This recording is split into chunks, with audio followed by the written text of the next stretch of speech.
Assalamualaikum warahmatullahi wabarakatuh. Halo teman-teman semua, apa kabar? Semoga teman-teman semua selalu berada dalam keadaan yang sehat walafiat dan tentunya berada dalam lindungan Allah Subhanahu wa taala. Perkenalkan, saya Nazila Ramadhani, NIM 25002034 dari mata kuliah Komunikasi Organisasi. Pada kesempatan kali ini saya akan memaparkan sedikit materi mengenai komunikasi yang juga sering kita jumpai dalam kehidupan kita, yaitu komunikasi publik. Materi ini sangat menarik karena sebenarnya tanpa kita sadarin, hampir semua lembaga, instansi, bahkan komunitas kecil sekalipun itu butuh yang namanya komunikasi publik. Mulai dari sekedar menyampaikan informasi, membangun citranya, sampai menjaga hubungan baik dengan masyarakat sekitarnya.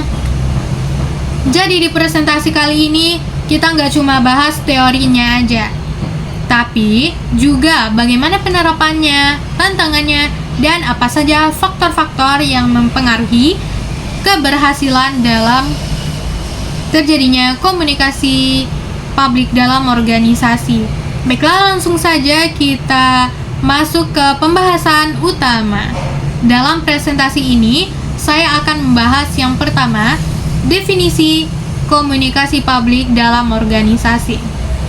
Kalau kita lihat definisinya, komunikasi publik ini adalah proses penyampaian pesan dari komunikator kepada khalayak yang luas.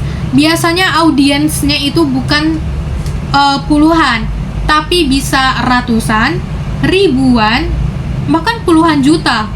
Dalam konteks organisasi, komunikasi publik itu berarti bagaimana organisasi menyampaikan informasinya, kebijakannya, atau kegiatannya dalam program-program tertentu itu kepada masyarakat luas.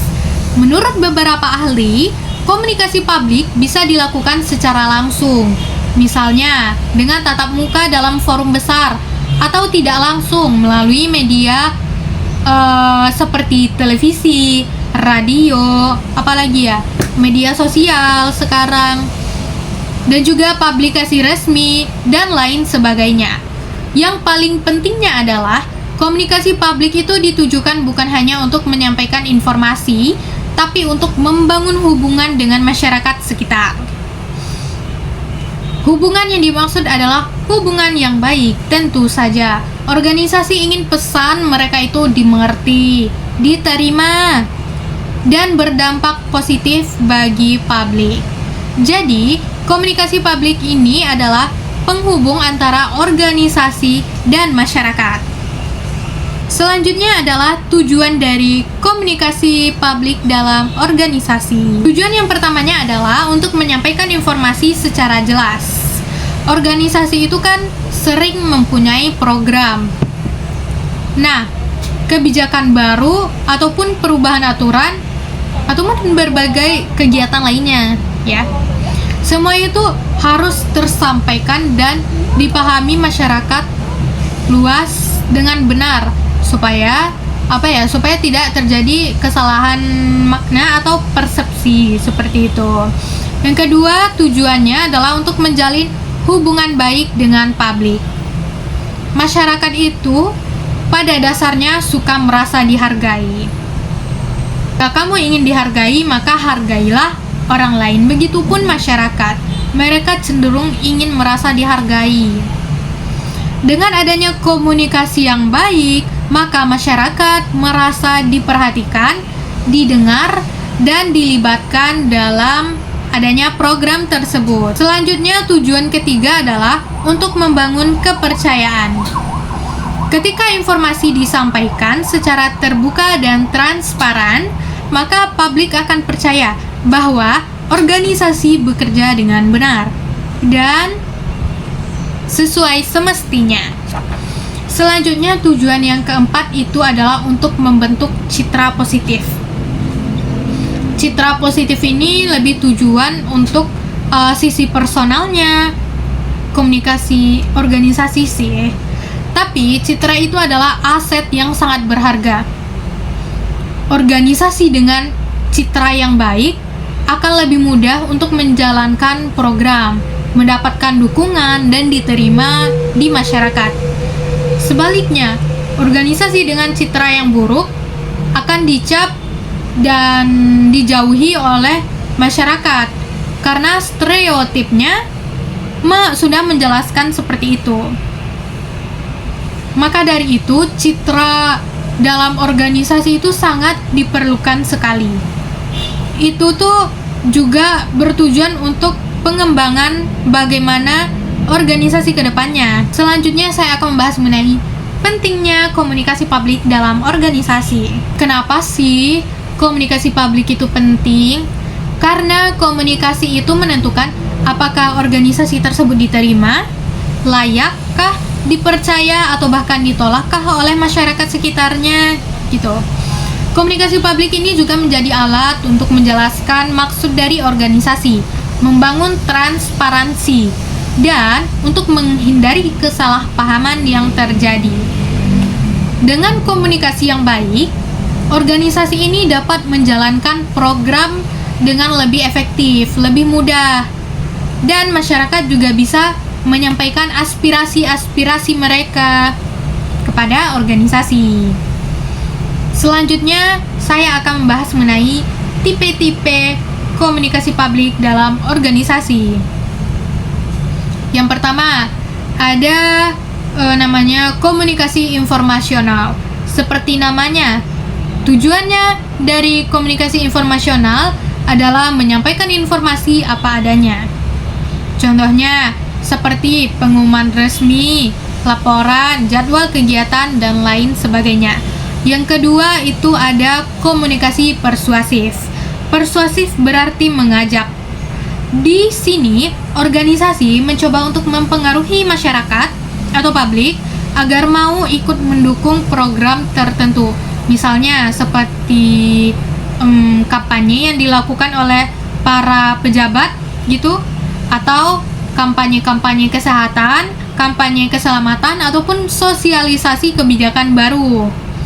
Selanjutnya ada jenis atau tipe komunikasi partisipatif.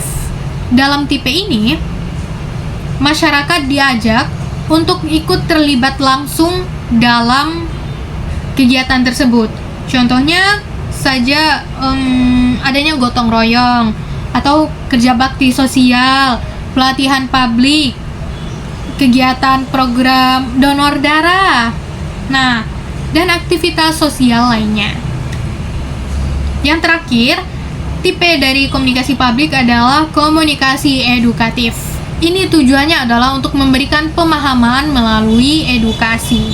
Memberikan pelajaran apapun itu, bisa melalui seminar, workshop, video edukasi, postingan melalui media sosial, ataupun melalui brosur informasi. Dengan memahami tipe-tipe atau jenis-jenis dari komunikasi publik ini, maka organisasi bisa memilih bentuk komunikasi mana yang paling tepat untuk kebutuhan mereka dalam pengelolaan organisasi mereka itu sendiri. Selanjutnya, pembahasan mengenai pemanfaatan komunikasi publik. Ada beberapa cara organisasi memanfaatkan komunikasi publik. Ada cara yang paling sering digunakan adalah yang pertama itu melalui media sosial.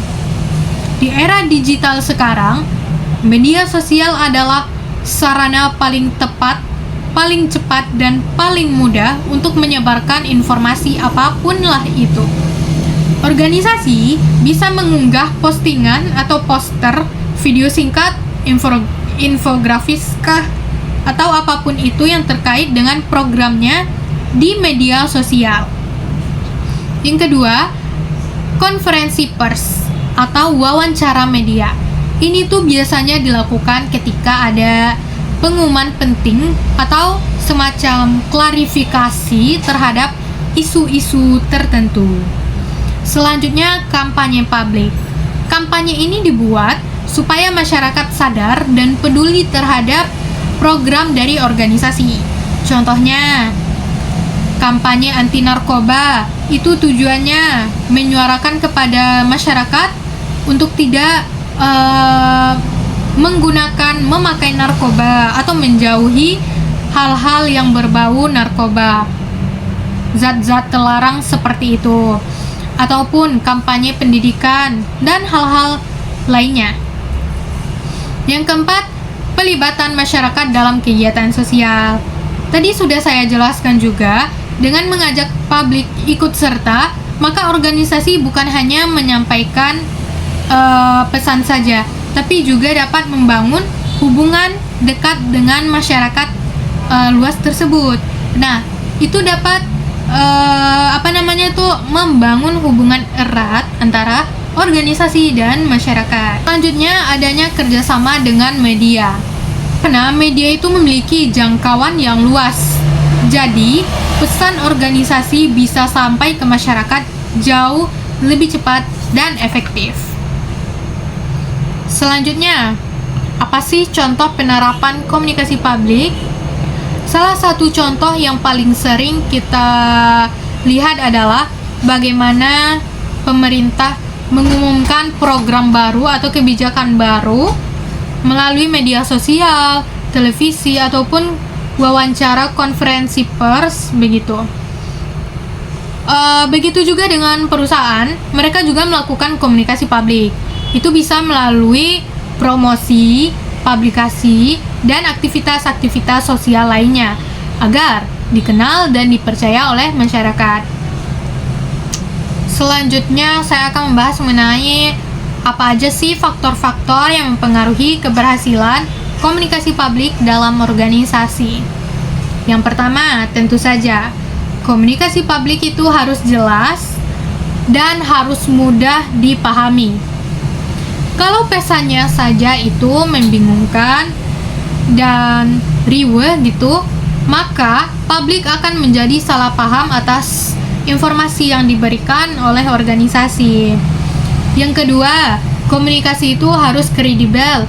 Kredibel ini artinya dapat dipercaya. Masyarakat itu lebih percaya kepada lembaga atau individu yang punya rekam jejak baik. Nah, selanjutnya, media harus tepat sasaran. Tepat sasaran yang dimaksud di sini adalah tidak semua media itu cocok untuk semua kalangan. Jika sasarannya itu adalah anak muda atau Gen Z gitu, medianya bisa menggunakan TikTok, Instagram, ataupun Twitter, retweet, tweets, atau apapun itulah yang berkaitan. Kalau penggunaan Facebook itu para Gen Z sudah jarang memakainya. Itu adalah aplikasi yang dipakai oleh orang-orang tua seperti emak-emak Facebook. Oke, selanjutnya adalah faktor adanya respon dari masyarakat. Respon berarti feedback ya. Komunikasi itu berjalan dua arah. Ada feedback yang sangat diperlukan, yang sangat dinantikan oleh organisasi. Yang terakhir, konsistensi pesan. Nah, pesan, kalau pesannya itu berubah-ubah, maka masyarakat menjadi tidak percaya lagi terhadap organisasi. Maka organisasi harus tegas terhadap informasi atau pesan yang diberikan kepada masyarakat agar masyarakat tidak hilang kepercayaan. Selanjutnya apa ya? Pembahasan mengenai apa saja hambatan-hambatan dalam komunikasi publik dalam organisasi. Pertama, bisa saja pesannya tidak tersampaikan dengan baik, dengan jelas. Biasanya itu terjadi karena bahasa yang terlalu teknis atau terlalu panjang. Yang kedua, informasinya terlalu banyak. Publik ini menjadi bingung dan sulit fokus pada inti permasalahan. Yang ketiga, kurangnya kepercayaan dari masyarakat. Kepercayaan yang rendah, pesan apapun itu akan sulit untuk diterima. Selanjutnya adalah terbatasnya akses media dan teknologi. Meski zaman sudah canggih, tidak semua masyarakat bisa mengakses informasi yang sama. Informasi tersebut biasanya tergantung algoritma apa yang sering kita lihat. Itu biasanya bisa muncul. Sebagai penutup, pembahasan dan pemaparan mengenai komunikasi publik dalam organisasi. Tadi nih, kita sudah membahas mulai dari pengertian, tujuan, pentingnya, tipe-tipe atau jenis-jenis komunikasi publik, pemanfaatan, contoh penerapannya, faktor keberhasilan, sampai hambatan-hambatan dalam komunikasi publik ini. Nah, semoga penjelasan yang saya paparkan itu dapat memberikan gambaran yang jelas tentang bagaimana organisasi berkomunikasi dengan baik dan kenapa hal tersebut sangat penting untuk kita lakukan dan perlu kita perhatikan jika berkomunikasi dengan publik atau masyarakat sekitar. Terima kasih kepada teman-teman atas perhatiannya. Sekian dari saya, semoga materi ini bermanfaat untuk kita semua. Maka dari itu saya akhiri. Wassalamualaikum warahmatullahi wabarakatuh. See you next time.